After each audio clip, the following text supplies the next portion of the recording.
Quand on parle de transformation numérique, on a vite tendance à penser outils, automatisation ou intelligence artificielle. Mais on oublie souvent une étape clé, se situer. Mesurer sa maturité numérique, c'est prendre une photographie de son organisation à un instant donné. Où en est-on réellement? Qu'est-ce qui est déjà structuré? Qu'est-ce qui repose encore sur de l'improvisation ou sur des efforts individuels? Sans cette lecture, les décisions se prennent souvent dans le flou. On implémente des outils trop tôt, on forme sans que les bases soient posées, on automatise des processus encore instables. Le diagnostic de maturité permet justement cela. Poser une base commune, objectiver la situation et éclairer les choix à venir. Il ne s'agit pas d'être en avance ou en retard, il s'agit de savoir où on se situe aujourd'hui pour avancer de façon lucide et cohérente. Pour évaluer la maturité numérique d'une structure de formation, il faut prendre un peu de hauteur. On ne regarde pas un outil, on ne regarde pas une équipe, on ne regarde pas un processus isolé. On regarde un système. Et ce système repose sur 4 piliers indissociables. D'abord, on trouve la stratégie et le positionnement. La direction choisie, les publics adressés, la promesse portée. Ensuite, les processus métiers, la façon dont cette stratégie se traduit concrètement, du premier contact jusqu'à la relation dans la durée. Puis les compétences, la capacité des équipes à faire vivre ces processus, à utiliser les leviers numériques et à s'adapter. Enfin, les outils, les solutions mises en place pour soutenir, automatiser et piloter l'ensemble. On peut avoir de très bons outils avec une mauvaise stratégie, on peut avoir des équipes engagées avec des processus un peu bancals, on peut avoir une vision claire sans les moyens de la mettre en œuvre. C'est pourquoi le diagnostic ne s'intéresse jamais à un élément isolé, il analyse la cohérence de l'ensemble. Et l'intelligence artificielle dans tout ça, eh bien ce n'est pas un pilier à part, c'est un levier transverse qui vient renforcer ou révéler la solidité de chacun de ces piliers. Cette grille de lecture est le socle de tout ce qui va suivre.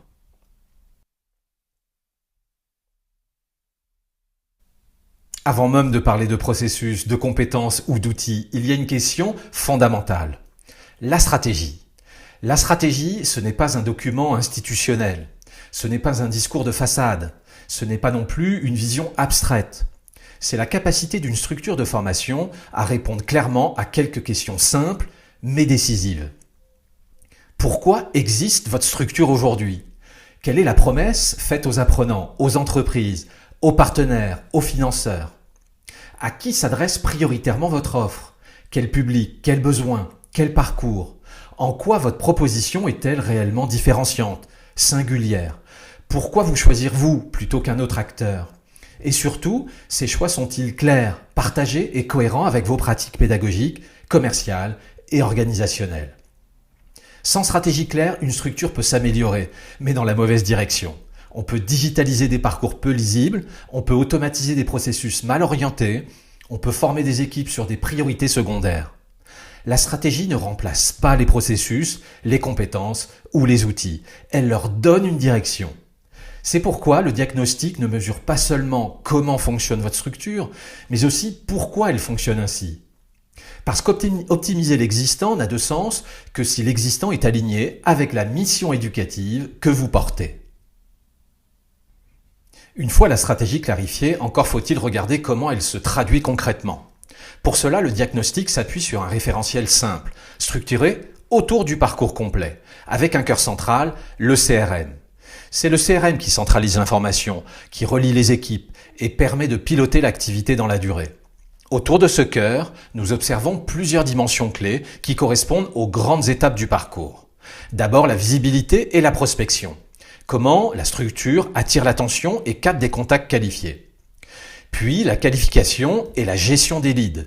Comment ces contacts sont suivis, priorisés et transformés en opportunités réelles.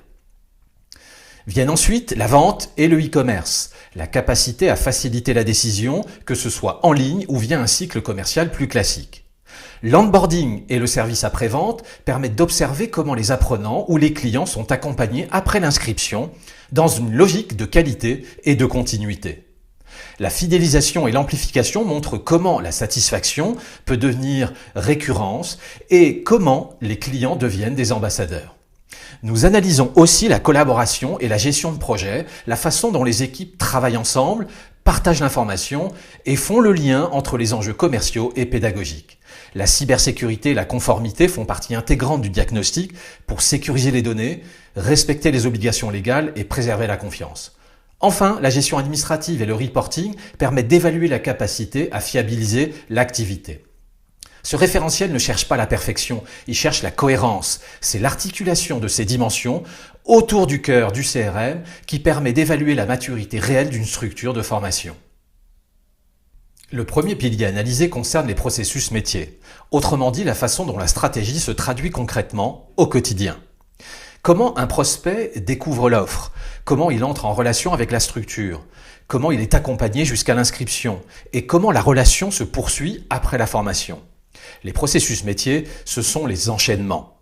Ceux qui relient la visibilité, la prospection, la vente, l'onboarding, la relation apprenant et la fidélisation. Un processus clair facilite les décisions, bien sûr, fluidifie les parcours et sécurise l'expérience.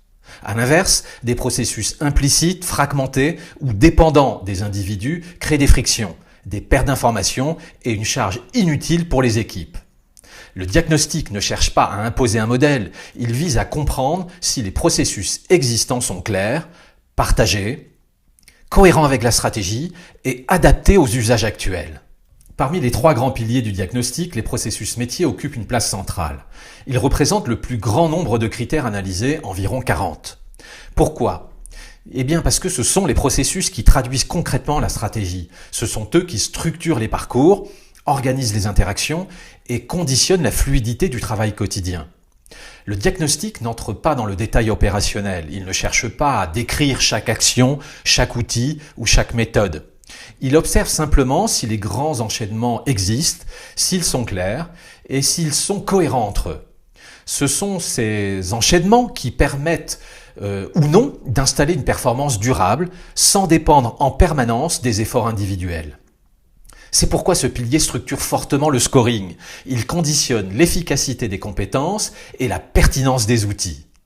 Le deuxième pilier analysé concerne les compétences. Les compétences, ce ne sont pas seulement des savoir-faire techniques, c'est la capacité des équipes à faire vivre les processus, à utiliser les leviers numériques avec discernement et à s'adapter aux évolutions des usages. Cela recouvre plusieurs dimensions. La compréhension des enjeux, la maîtrise des outils, la capacité à collaborer et la confiance dans les pratiques mises en place. Une équipe compétente n'est pas une équipe qui connaît tous les outils. C'est une équipe qui sait quoi faire, quand le faire et pourquoi elle le fait. À l'inverse, des compétences mal réparties, implicites ou concentrées sur quelques personnes fragilisent l'ensemble du système. Le diagnostic ne cherche pas à évaluer les individus. Il vise à comprendre si les compétences sont alignées avec les processus, si les rôles sont clairs et si l'organisation permet une montée en compétences durable. Le deuxième pilier majeur du diagnostic concerne donc les compétences. Là encore, il représente une part importante du scoring, environ 40 critères. Pourquoi ? Parce qu'aucun processus, aussi bien conçu soit-il, ne fonctionne sans compétences alignées. Le diagnostic ne cherche pas à évaluer les individus, encore une fois. Il vise à comprendre comment les rôles sont répartis, comment les compétences sont mobilisées et comment elles s'expriment dans la réalité quotidienne. Cela passe notamment par des questions simples. On fait quoi aujourd'hui en matière d'acquisition et de gestion des clients ou des apprenants ? Où se situent les zones de dépendance, les manques ou les fragilités sur les compétences digitales ? Et quels sont les besoins réels, montée en compétences, formation ou renfort ? À ce stade, il ne s'agit pas de définir des solutions, il s'agit de rendre visibles les capacités réelles de l'organisation pour pouvoir décider ensuite de manière cohérente. Le travail opérationnel sur ces compétences sera mené dans le cadre de la formation. Ici, l'objectif est simplement de comprendre pourquoi ce pilier est déterminant dans l'analyse. Le troisième pilier analysé concerne les outils. Les outils sont souvent les plus visibles et parfois les plus mal compris. Un outil n'est jamais une solution en soi. Il vient soutenir des processus, faciliter le travail des équipes, automatiser certaines tâches et permettre un pilotage plus fiable. Dans le diagnostic, nous ne cherchons pas à savoir si vous disposez du dernier outil à la mode. Nous cherchons à comprendre si les outils en place sont adaptés aux usages, connectés entre eux, réellement utilisés et alignés avec la stratégie. Trop d'outils créent de la complexité, trop peu créent de la dépendance humaine.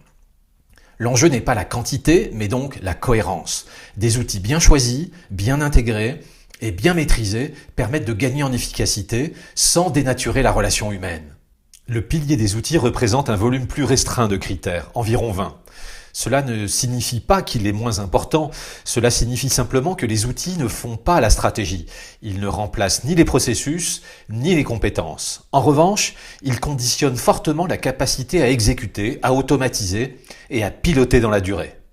Le diagnostic ne cherche pas à savoir si une structure dispose de beaucoup d'outils, il cherche à comprendre si les outils en place sont cohérents, réellement utilisés et correctement articulés avec les processus et les équipes. À ce stade, il ne s'agit pas de recommander des solutions, il s'agit de vérifier si l'écosystème d'outils soutient réellement l'activité ou s'il crée au contraire de la friction, de la complexité ou de la dépendance humaine. Avant d'entrer dans le détail des niveaux, une précision essentielle. Un score de maturité n'est pas une note, ce n'est pas un classement et ce n'est pas un jugement non plus. C'est une grille de lecture. Elle permet de situer une structure à un instant donné sur un chemin de progression. Le référentiel s'appuie sur 5 niveaux de maturité, de novice à expert. Ils décrivent des états de structuration, la façon dont les processus, les compétences et les outils s'articulent autour d'une stratégie. Les niveaux ne sont pas des murs, mais des zones de transition. On ne saute pas à un niveau, on le traverse. Être à un niveau intermédiaire n'est ni un retard, ni un problème. C'est la situation la plus fréquente dans les structures de formation aujourd'hui. L'enjeu n'est donc pas d'atteindre le niveau le plus élevé, mais d'identifier le niveau actuel, puis le niveau suivant pertinent au regard de la stratégie, des ressources et des ambitions. Regardons maintenant ce que recouvrent concrètement ces différents niveaux.